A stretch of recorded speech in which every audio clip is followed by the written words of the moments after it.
Okay, sasa leo nitaenda kuzungumzia ishara 3 za kisaikolojia ambazo zinaweza kukuambia mpenzi wako ameanza kuchepuka kimya kimya.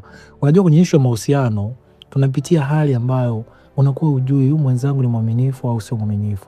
Lakini leo saikolojia itakufumbua macho kabisa, kwa sababu tutaenda kuangalia ishara 3 ambazo ukiziona utakuwa tena na wasiwasi na utajua mwenzako yuko kwenye hali gani. Na ni vizuri kujua mapema ili kuchukua hatua, kwa sababu ukichelewa utajikuta unakuja kuchukua hatua baadaye na utaumia vibaya sana. Lakini kama hii ndo mara yako ya kwanza kujiunga na chaneli yetu ya Ilkhan TZ, karibu sana na usisahau kusubscribe. Sasa ishara ya kwanza ni mabadiliko ya ghafla ya matumizi ya simu. Unajua hii ni tabia ambayo inaitwa hyper infidelity, yani mabadiliko ya kidigitali.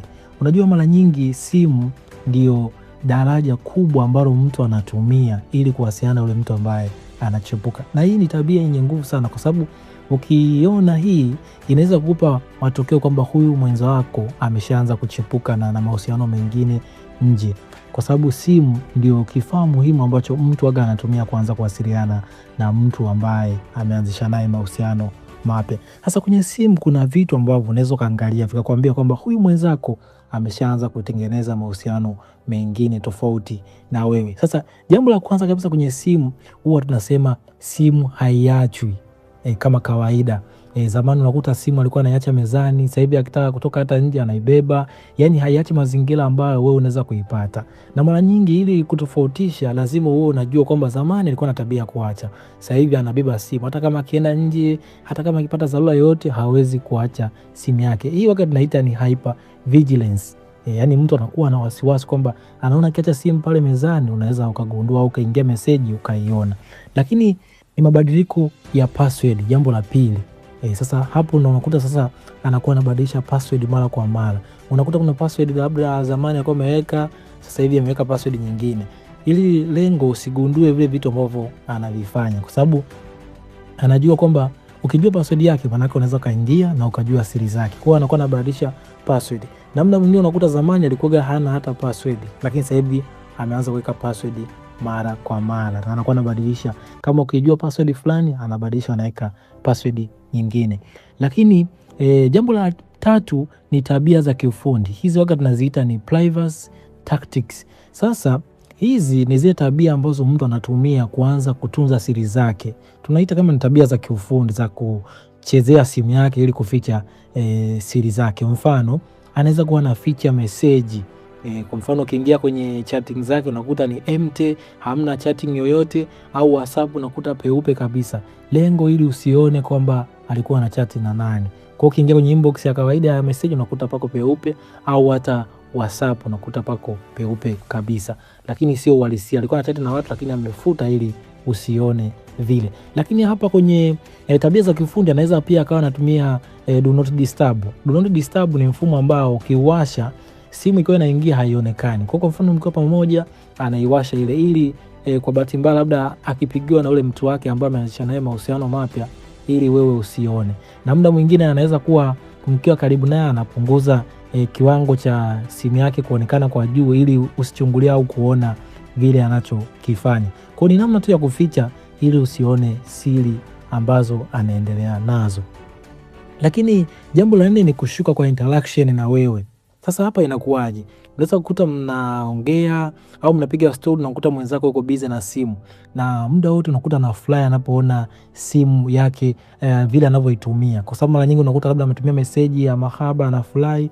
Sasa wewe kwa mfano ukimuuliza mbona unacheka, anaweza kukuambia hapana, ni kawaida tu, nimeona kuna kichekesho kimetumwa kwenye group la kazi, au nimeona kuna video TikTok inachekesha, lakini kiuhalisia sio ukweli, kwa sababu anakuwa ameona message ambayo inamfurahisha. Sasa anaamua kupindisha sentensi hiyo kwa kitu tofauti. Kwa hiyo unakuta mara nyingi anakuwa busy na simu kuliko kuwa na wewe, kwa sababu mara nyingi kwenye mahusiano unapokuwa pamoja na mtu yote anayekuonyesha attention, unapokuwa na wewe, kuongea na wewe, mara nyingi priority yake ipo kwako. Lakini ukiona muda wote yuko na simu, ni tabia ambayo inamuongoza bila hata kujua, kwa sababu mara nyingi si binadamu tunakuwa na priority na kile kitu ambacho kinatuongoza wakati huo. Kwa hiyo kuta muda wote anawazia simu, anakuwa busy kwenye simu, na kuna kitu cha muhimu zaidi anaendelea nacho kuliko wewe.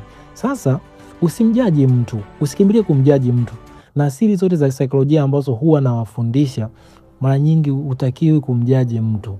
Katika mbinu hii, ukitaka kumgundua mtu, usianze kumlaumu au kumshutumu. Unafanya vile ndio unamfanya aanze kujilinda zaidi na kutumia mbinu mpya zaidi za kukuepuka.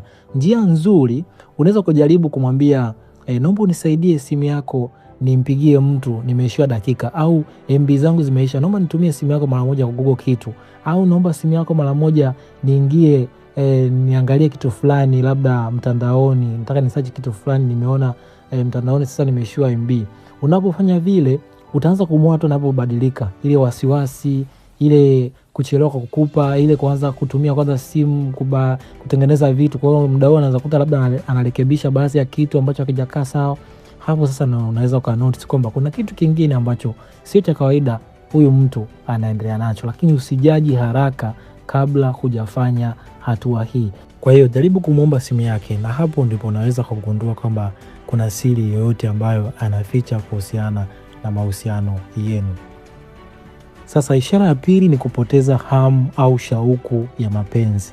Hii tunaiita emotional detachment. Sasa hii ni ishara ya ndani zaidi na huwa ndio inaleta maumivu kwenye mahusiano, kwa sababu mara nyingi waga inagusia ule muunganiko wa kihisia. Kwa sababu unajua mara nyingi watu wanaopendana mmoja wapo akaanza kubadilika, huwa inaleta maumivu makali, kwa sababu upendo huwa unaanza kufifia, na hii ndio waga inaitaka maumivu makali sana kwenye mahusiano, kwa sababu ndio anapoanza kuchepuka, huwa ile nguvu au energy yake anaanza kuitawanya tofauti. Unakuta labda yule mtu aliyeanzisha naye mahusiano anampa 80%, wewe anakupa 20%. Kwa hapo moja kwa moja lazima upendo utapungua, na hapa ndipo watu wengi wanaumia na kuanza kulalamika ameanza kubadilika. Sasa kuna ishara ambazo ukiziona unaweza ukajua kwamba huyu mtu tayari ameanzisha mahusiano sehemu nyingine. Ishara ya kwanza kabisa ni ukimya wa ghafla. Tunasema loss of communication. Sasa hapa inakuwaje? Unakuta zile stori zamani mlikuwa mnapenda kupiga, mnaongea pamoja, mnafurahia utani, mnaongea vitu kwa muda mrefu, au anakuulizia siku yako imekuwaje. Kwa sababu tayari kuna sehemu nyingine ambapo wanafanya hivyo, huku hawezi kufanya tena hivyo. Utakuta anakuambia maneno yale kama mwanajeshi, chakula kiko wapi, umepika, au uko poa, au sawa nimefika. Yani majibu ambayo yanakuwa ni mafupi na yanakuwa kama ya kijeshi, kwa sababu ule mvuto wa hisia na mapenzi tayari umeshaanza kupotea. Ile energy au nguvu tayari ameshaanza kuitawanya. Lakini jambo la pili katika kupoteza hamu na shauku ya mapenzi ni kuepuka ukaribu wa kimwili. Tunaita physical avoidance. Sasa hapa issue sio kwamba kutokufanya tu mapenzi, anaweza kuepuka pia hata kuwa karibu na wewe. Na hii inaweza kutokea labda, kwa mfano, unajua kwenye mahusiano, kwa mfano labda ukiwa na mwenzako mko karibu, anaweza kukumbatia au kushika mkono, lakini hiyo inakuwa haipo kabisa, kwa sababu kunakuwa hakuna tena muunganiko wa kihisia.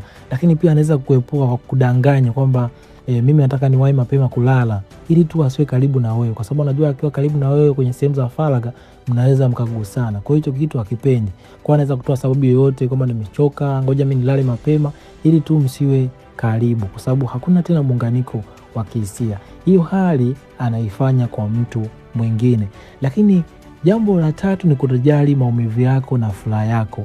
Zamani ulikuwa ukasirika, ukijisikia vibaya, labda kuna hali fulani unapitia, anakubembeleza, anakusaidia paka unakuwa sawa. Lakini sasa hivi anaona yani kama unamsumbua, kwa sababu hakuna tena ule muunganiko wa kihisia, na ile thamani yako tena haipo kama mwanzo. Kwa hiyo anakuwa anaona kama wewe unamsumbua. Kwa hiyo hata kwa mfano uko unaelezea changamoto yako, anaona kama unampigia kelele, kwa sababu hakuna tena ile hali ya muunganiko wa kihisia. Hiyo hali tena anaifanya kwa mtu mwingine. Lakini jambo la 4 ni kutofurahia mafanikio ya pamoja. Unaweza kuta labda malengo labda ya kununua kiwanja, kujenga nyumba, kufanya biashara, hayafurahi. Au hata kwa mfano mjafunga ndoa, labda ukaona ongea masuala ya ndoa, hafurahi, kwa sababu anakuwa kama mtu ambaye muda wote anaweza kuondoka.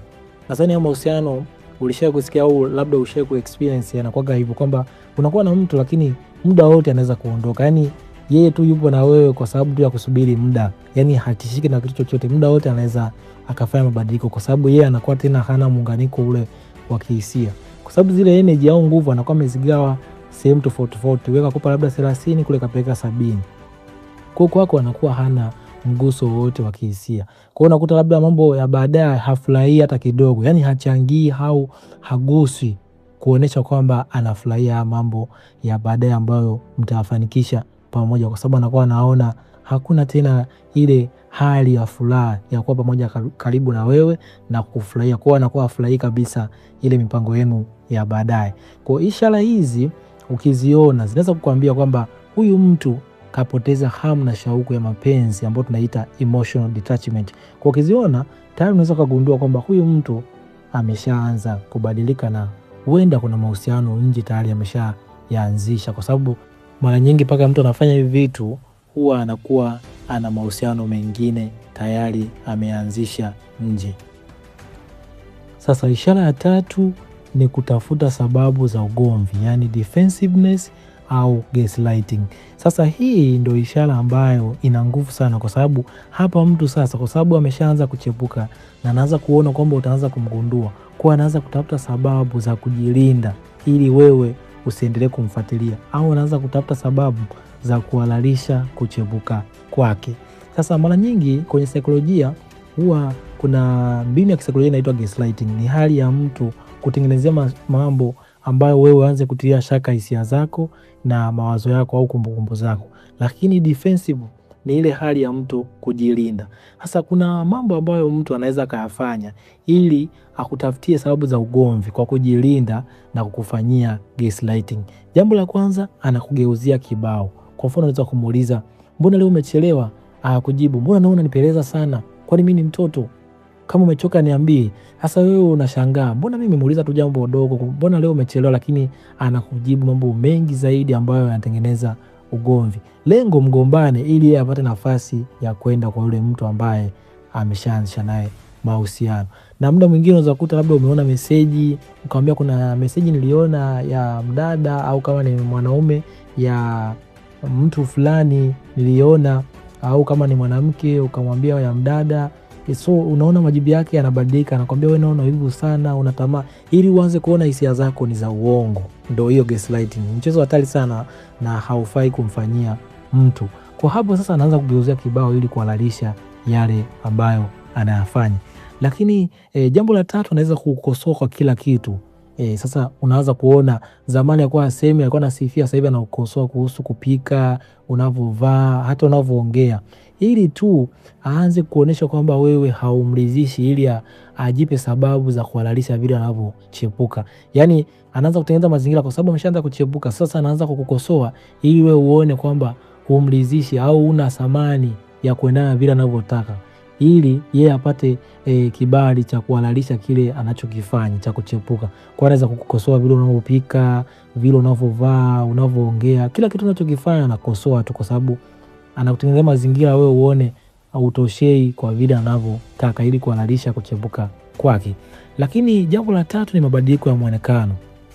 Hapa sasa unaweza kumuona anakuwa mtu wa pamba, alikuwa havai vizuri sana, anaanza kutafuta nguo za gharama, manukato ya gharama, na anaanza kujiangalia kwenye kioo kabla ya kutoka, anajitengeneza vizuri, anarekebisha nywele zikae vizuri. Na cha kushangaza, ukimsifia haitikii vizuri, kwa sababu lengo la kubadilika vile ilikuwa ni kumfanya yule mtu ambaye ameanzisha naye mahusiano ili avutiwe naye zaidi. Kwa hiyo wewe ukimsifia, unaona anajibu kwa upole au ajibu kwa kufurahia, kwa sababu wewe ilikuwa sio lengo lake yeye kufanya vile.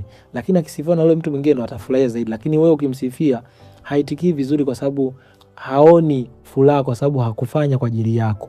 Kwa ukiona vile vitu, unaweza uka-identify au ukajua kwamba huyu mtu kuna kitu kinaendelea kisicho cha kawaida. Sasa ngoja nikwambie siri moja. Ukiona hizi dalili zote tatu zinamtokea mtu, kiukweli unaweza ukafanya tathmini na ukahitimisha kweli huyu mtu anaweza kuwa ana mahusiano sehemu nyingine. Lakini usiwahi kumjaji mtu.